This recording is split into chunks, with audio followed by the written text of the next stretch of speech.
Passamos a apresentar os 4 Evangelhos, Revelação da Revelação, Jean Baptiste Rustin. Narração, Paulo de Moraes.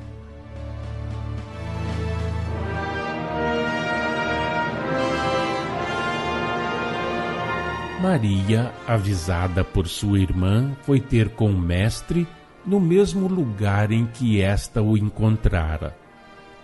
Os judeus que em casa dela lhe faziam companhia a seguiram. E ela, ao aproximar-se de Jesus, disse: Senhor, se tu estiveras aqui, meu irmão não teria morrido. Maria e os judeus que a acompanharam acreditavam que Lázaro morrera e por isso choravam. Diz o texto evangélico que, vendo as lágrimas que derramavam, Jesus comoveu-se em espírito e perturbou-se, que em seguida inquiriu: Onde o sepultastes? Que lhe responderam: Senhor, vem e vê. Que então ele chorou. Neste ponto, a narração evangélica refletiu e reproduziu como necessariamente havia de suceder o que entre si disseram os judeus. Jesus, modelo de doçura e de amor, dava aos homens uma prova da sua ternura e da simpatia que lhe inspiravam os sofrimentos humanos. Não acrediteis que com a ruptura dos laços que vos prendem à carne se quebrem todos os da simpatia.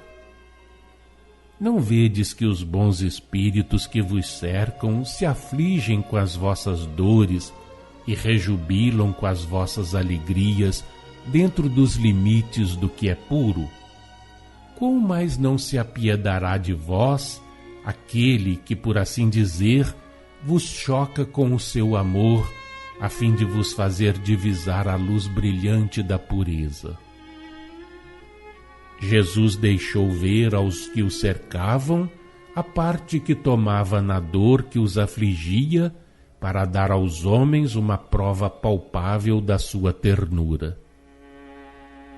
Ele bem sabia onde fora posto Lázaro, mas naquela circunstância, como sempre, era mister que, tendo em vista a sua missão e as consequências que esta devia produzir, favorecesse a crença na natureza humana que lhe atribuíam, do mesmo modo que preciso era deixasse que todos crescem na morte de Lázaro. Foi ao sepulcro e, quando disse diante de todo o povo que o rodeava: Tirai a pedra, Marta lhe observou: Senhor, já cheira mal, porque está morto há quase 4 dias. Ela se achava certa de que Lázaro morrera. Não tendo ido à gruta que servia de sepulcro ao irmão, a opinião que manifestava nascia de uma presunção natural em face do tempo decorrido, desde o momento em que se dera a morte aparente, mas por ela considerada real, de Lázaro. Tanto assim que pudera dizer: há 4 dias que está aí. Atacado de uma enfermidade pútrida, Lázaro, antes mesmo que seu corpo fosse depositado na gruta, já exalava um odor de putrefação que naturalmente se conservara, uma vez que o corpo permanecera no mesmo estado até ao momento em que Jesus exerceu sobre ele a sua ação.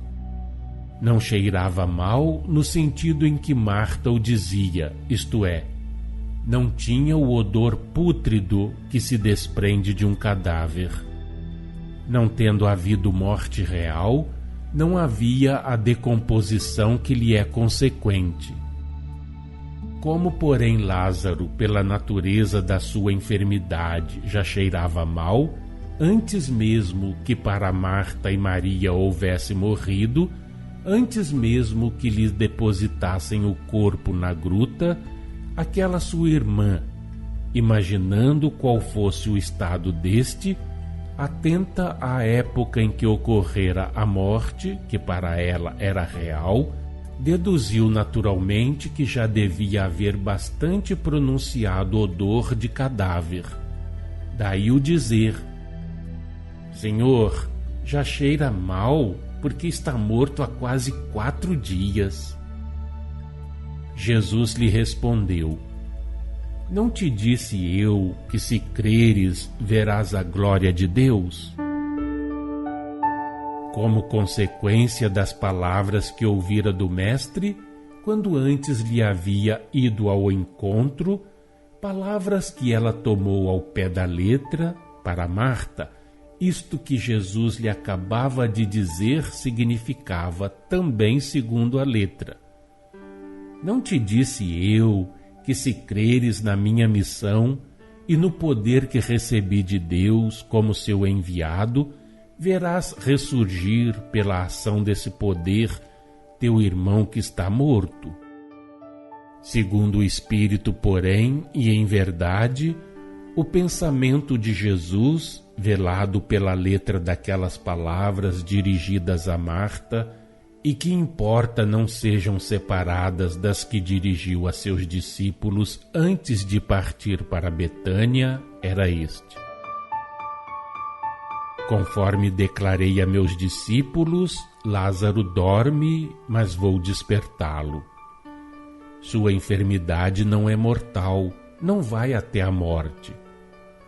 Ela é apenas para a glória de Deus, para que seu Filho seja por ela glorificado. Ela é apenas para que diante dos homens e mediante o ato que vou praticar, seja posto em evidência o poder de Deus, de quem eu sou instrumento. Ela é apenas para a glória de Deus, para que, desenvolvendo nos corações humanos a fé nele, os homens que creem estar Lázaro morto e vão crer que eu o ressuscitei, conforme entendem a ressurreição, também creiam que sou o Messias, isto é, o Cristo, e reconheçam a minha missão e esta dê frutos.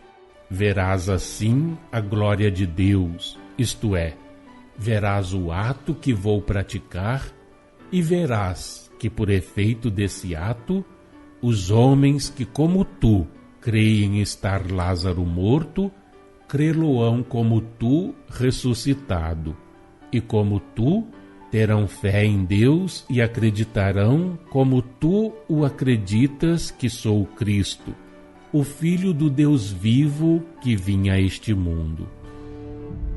Tirada que foi a pedra, Jesus sancionou o sentido, segundo o Espírito, do que dissera a seus discípulos e proclamou ao mesmo tempo o motivo e o fim do ato que ia executar.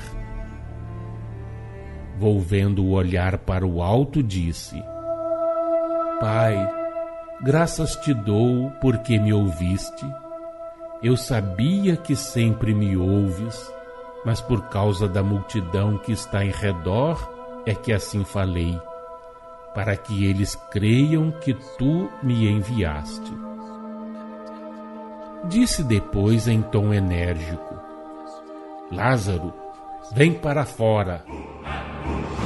No mesmo instante, Lázaro saiu, trazendo os pés e as mãos ligados por ataduras e o rosto envolto num lenço. Ordenou então Jesus aos que o cercavam: Desligai-o e deixai-o ir. A morte de Lázaro, considerada real pelos homens, como a do filho da viúva de Naim e a da filha de Jairo, fora apenas aparente. Certamente, sem a intervenção de Jesus, ela se houvera tornado completa em consequência do esgotamento da força vital no corpo por efeito da enfermidade. Porém, até ao momento em que Jesus interveio, o espírito não abandonara totalmente o invólucro material. Achava-se ligado a este por um fio tenuíssimo, que se poderia comparar a uma tira finíssima de borracha esticada até ao ponto de estar quase a arrebentar. Jesus chamou o espírito e este voltou para a sua prisão cheio de alegria, porque dessa forma servia à grande obra que o Cristo empreendera. Ao mesmo tempo que chamava o prisioneiro, o mestre reparou o cárcere onde aquele ia meter-se de novo. Houve, portanto, ação magnética sobre o corpo para lhe restabelecer a saúde e, debaixo da influência magnética, ação espiritual sobre o espírito de Lázaro para, pelo encurtamento do cordão fluídico, reconduzi-lo ao envoltório de carne. Explicando os fatos ocorridos com o filho da viúva de Naim e com a filha de Jairo, dissemos, e aqui repetimos: Deus jamais força o espírito a se unir à podridão. Sua vontade imutável jamais derroga as leis naturais que a sua sabedoria estabeleceu desde toda a eternidade. O espírito que, em consequência de morte real, abandonou inteiramente o corpo, que se tornou assim um cadáver, por se haver dele separado o espírito com o seu perispírito, não mais pode volver à vida corporal, senão por meio da reencarnação.